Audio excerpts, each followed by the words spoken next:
অনেক বছর আগে একটা কবিরাজ রাজা ছিল। अच्छा সেই রাজার একটা স্পেশাল পাওয়ার আছিল, সেটা হইতাছে সে যে কোনো পাখিরে বসে আনতে পারতো।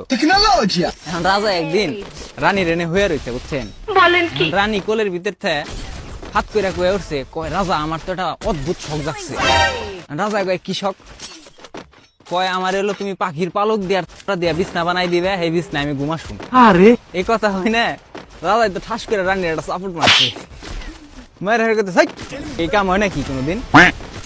এখন রানীও তো মনে করেন নাসর বান্দা, রানী কইতাছে কয় এই একটা কামে তো একটু ভালো মতো পারো, ঠিক আছে পাখি বস করা, আর কোনো কামই তো তুমি ঠিক মতো কইরা পারো না, समझ रहे हो समझ रहे हो आप ঠিক আছে? এই কথা হই না তো রাজা মনে করেন রাগ হয়ে গেছে গা।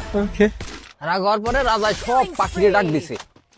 এখন ডাক দিয়া হেরে কইতাছে, কয় পক্ষীকুল, আমি চাই আমার নির্দেশে তোমাকে তার পালক আমারে দান করো, আমি হেডার দিয়ে আমার বোর জন্য একটা বিছনা বানাবো, সেই বিছনায় যে আমরা দুজন হয়ে থাকুন।